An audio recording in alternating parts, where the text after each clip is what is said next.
मेरे राष्ट्रीय कार्यकारिणी में, मेरे राष्ट्रीय पदाधिकारी की सूची में भी कोई नाजिया खान इलाही नहीं है। पैगंबर मोहम्मद साहब की शान में कथित गुस्ताखी पर जयपुर में आक्रोश, बड़ी संख्या में मुस्लिम युवा सदर थाने पहुंचे, सौंपा ज्ञापन।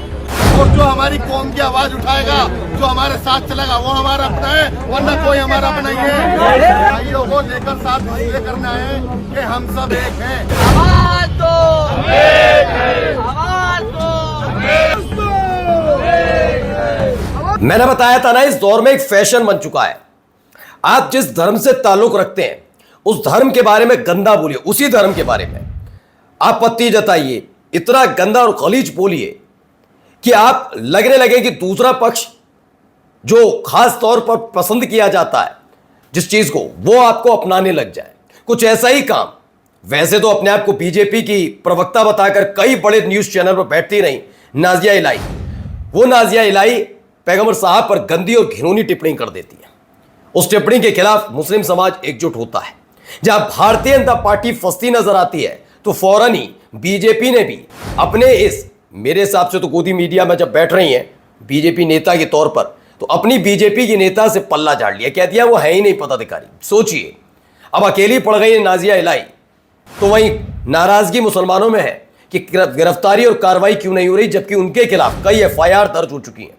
मैं फिर कहता हूं कि सबसे पहले यह समझना चाहिए कि कुछ लोग हो सकते हैं जिनसे आपको आपत्ति हो, लेकिन कोई धर्म या उस धर्म के सर्वोच्च पद पर बैठे हुए किसी भी पदवी वाले शख्स ऐसे नहीं बोलना चाहिए, चाहे वो हमारे इष्ट देव हों या पैगंबर साहब हो, जितने भी हैं सब ना, क्योंकि उन्होंने गलत नहीं सिखाया। लेकिन मैंने कहा ना, फैशन है, ये फैशन भारी पड़ गया है नाजिया इलाही पर। क्या होने जा रहा है आज आपको दिखाऊंगा कैसे मार गुंडागर्दी की सारी हदें पार की जा रही हैं, वो भी देखिए।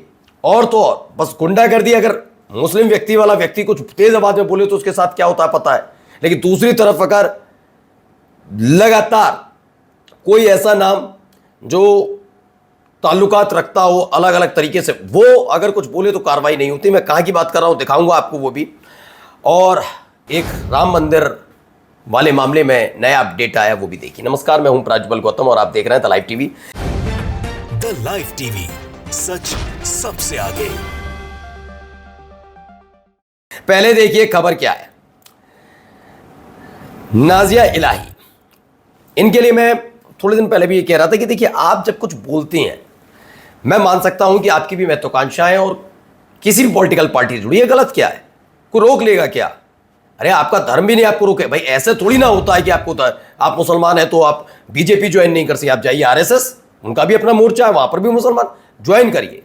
लेकिन उस पॉलिटिकल पार्टी में सर्वोच्च पद तक पहुंचने के लिए या पहचान बनाने के लिए, जगह बनाने के लिए आप अपने ही धर्म के बारे में, अपने नहीं किसी के भी धर्म के बारे में गंदा बोलेंगे तो गलत है ना। नाजिया इलाही तो खुद मुस्लिम, लेकिन आजकल मैंने बताया ना, फैशन है, कई गोदी एंकर्स भी हैं जो आते उसी धर्म से, लेकिन वो दिखाते हैं कि वो कितने बड़े सेक्युलर हैं, लेकिन उनकी सेक्युलर कितने हैं पता लग जाता है। खैर, यही काम करने की कोशिश कर रही हैं, पिछले लंबे समय से ही कर रही हैं, लेकिन अब जाकर फंस गई, क्योंकि बड़बोलापन कभी कभी आपको इस दौर में लाकर खड़ा कर देता है। पहले क्या है, कानून की किताब में एक नया अध्याय जोड़ा जाना चाहिए। ये रितेश देशमुख पैरोडी नाम का क्या लिखा है ना, पढ़ता हूं। गाजियाबाद पुलिस की स्पेशल सुस्ती, पैगंबर मोहम्मद की शान में गुस्ताखी के मामले में देश के अलग अलग राज्यों से नाजिया इलाही के खिलाफ हजारों एफआईआर दर्ज हो चुकी हैं। जनता सबूत दे रही है, राज्य दर राज्य शिकायतें पहुंच रही है, लेकिन गाजियाबाद पुलिस ऐसी बर्ताव कर रही है जैसे उनके इलाके में सब कुछ ऑल इज वेल है। आखिर ऐसी क्या मजबूरी है कि नफरत फैलाने वाले खुलेआम घूम रहे हैं और पुलिस मूक दर्शक बनी हुई है? क्या अब पुलिस का काम सिर्फ ट्वीट पर कार्रवाई की जा रही है, लिखना रह गया है, या जमीन पर भी कुछ दिखेगा? अगर कानून सबके लिए बराबर है तो इस मामले में वीआईपी ट्रीटमेंट क्यों? जनता जवाब चाहती है कि लापरवाही है या जानबूझकर दी गई ढील? बिल्कुल, एक दो नहीं, बहुत सारी एफआईआर दर्ज हो चुकी है उसके बावजूद। अब जब देखिए इस मामले में फंस गए, आपको एक नुपुर शर्मा वाला मामला याद होगा। मैंने कहा ना, क्यों बोलना है?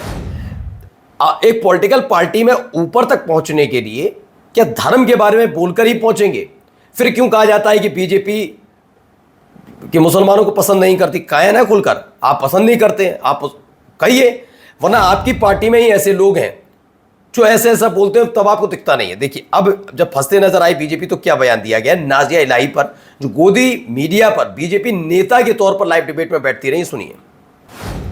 कई लोगों की मेरे पास शिकायतें आ रही हैं कि नाजिया इलाही खान एक हमारी महिला बहन है जो खुद को भारतीय जनता पार्टी असख्य मोर्चा की पदाधिकारी बताती हैं। वो कई जगहों पर आपत्तिजनक बयान देती हैं और उनके वक्तव्यों से लोग काफी दुखी भी हैं। तो कई लोगों ने मुझे शिकायत की, तो उसके विषय में मैं सिर्फ इतना कहना चाहूंगा कि भारतीय जनता पार्टी और असख्य मोर्चे का मैं राष्ट्रीय अध्यक्ष हूं। मेरे राष्ट्रीय कार्यकारिणी में, मेरे राष्ट्रीय पदाधिकारी की सूची में भी कोई नाजिया खान इलाही नहीं है और मैंने सभी प्रदेश अध्यक्षों से सूचना ली है, जानकारी ली है। सभी प्रदेश अध्यक्षों ने हमें बताया है कि हमारे प्रदेशों के असख्य मोर्चा में कोई नाजिया खान इलाही का नाम शामिल नहीं है। हमारे पास कोई नाजिया खान इलाही। तो भैया पल्ला झाड़ लिया इन्होंने सीधे सीधे पल्ला झाड़ लिया। ये फिर अपना परिचय दे चुके हैं, लेकिन बता देता हूं उनके बारे में। ये बीजेपी के अल्पसंख्यक मोर्चा के राष्ट्रीय अध्यक्ष जमाल सिद्दीकी हैं। उनका कहना है कि उनके मोर्चा में नाजिया इलाही खान नाम की कोई महिला पदाधिकारी नहीं है। अगर कोई महिला बीजेपी का नाम लेकर ऐसा करती है तो वो झूठ बोल रहे हैं। नाजिया मोहम्मद साहब पर की गई टिप्पणियों की वजह से विवादों में है। तो सवाल यह है कि इतने दिनों से जमाल सिद्दीकी, इतने दिनों से बीजेपी का पूरा खेमा क्या कर रहा था, जब गोदी मीडिया में बैठकर वो इंटरव्यूज या बाइट या फिर जो डिबेट होती थी उसमें शामिल होते थे। जब वो होती थी तब कर क्या रहे थे आप लोग? आपको ये पता ही नहीं चल पाया। आप ही की छत्र छाया में रहने वाली गोदी मीडिया में वो महिला बैठती हैं चैनल्स पर आपकी पार्टी का नाम लेकर। अब जाकर याद आ रहा है क्योंकि आप फंसते नजर आ रहे हैं। आप इस मामले में नहीं फंसते तो सबको चंगा सी चल रहा होता और एक हो सकता था कि नाजिया इलाही खान को किसी दिन बड़े पद पर पहुंचा दिया जाता, क्योंकि जिसके लिए छटपटा रही। पर ऐसे बयान क्या देने की जरूरत है? अब देखिए, लोगों में नाराजगी भी है इसको लेकर। मेरा मानना है नाराजगी गलत नहीं है। मेरे हृदय भगवान श्री राम, भगवान श्री कृष्ण, हनुमान बाबा, मैं सबका बताता हूं, जितने भी हमारे देवी देवता हैं उनके बारे में अगर कोई भी गलत बोलेगा तो मैं इसी मंच पर बैठकर ऐसे ही विरोध करूंगा। किसी की इतनी हिम्मत नहीं होनी चाहिए। हाँ, पर्टिकुलर लोगों से आपकी दिक्कत हो सकती है, लेकिन उनके धर्म से दिक्कत कैसे हो सकती है? ठीक है ना? अब जरा सुनिए। पैगंबर मोहम्मद साहब की शान में कथित गुस्ताखी पर जयपुर में आक्रोश, बड़ी संख्या में मुस्लिम युवा सदर थाने पहुंचे, सौंपा ज्ञापन। नाजिया इलाही के खिलाफ कानूनी कार्रवाई की मांग, धार्मिक भावनाएं हाथ करने के आरोप में शिकायत दर्ज कराने की मांग, कार्रवाई नहीं करने पर बड़े आंदोलन की चेतावनी, मुस्लिम समाज को लेकर आपत्तिजनक टिप्पणियां करने का आरोप, सोशल मीडिया। तो खबर आई है निकल के जयपुर में पैगंबर मोहम्मद साहब की शान में कथित आपत्तिजनक टिप्पणियों के विरोध में बड़ी संख्या में मुस्लिम समाज के लोग सदर थाने पहुंचे और नाजिया इलाही के खिलाफ सख्त कानूनी कार्रवाई की मांग करते हुए ज्ञापन सौंपा। प्रदर्शनकारियों का आरोप है कि सोशल मीडिया और सार्वजनिक बयानों के माध्यम से धार्मिक भावनाओं को आहत किया गया है। चेतावनी दी गई, यदि जल्द कानूनी कार्रवाई नहीं हुई तो व्यापक आंदोलन किया जाएगा। आप सोचिए, तो फिर कहते हैं कि एक देश दो विधान इस शब्द का इस्तेमाल मैं क्यों करता हूं? आप याद करिएगा, गंगा जी के किनारे बैठकर कुछ लोग खा रहे थे नॉनवेज और उसके कुछ टुकड़े फेंक दिए। तुरंत सबने संज्ञान ले लिया। पुलिस भी स्वतः संज्ञान ले रही है, कोर्ट भी स्वतः संज्ञान, सबने ले लिया। सबकी धार्मिक भावनाएं आहत। मैं ये नहीं कह रहा हूं नहीं होना चाहिए, धार्मिक भावनाएं आहत तो ठीक है। सारी धार्मिक भावनाओं के आहत होने पर तो स्वतः संज्ञान ले लेती है, पुलिस भी ले लेती है और प्रशासन भी और सब। लेकिन इसमें एफआईआर दर्ज होने के बाद भी अभी तक कार्रवाई ना होना, ये तो गलत है ना भाई। दो तरीके की बातें कैसे हो सकती है? लीजिए। और जो हमारी कौम की आवाज उठाएगा, जो हमारे साथ चलेगा, वो हमारा अपना है, वरना कोई हमारा अपना नहीं है। भाइयों को लेकर साथ इसलिए करना है कि हम सब एक हैं। अगर कहीं गलत होगा तो हम सब एक साथ खड़े हैं। तेरा मेरा रिश्ता क्या?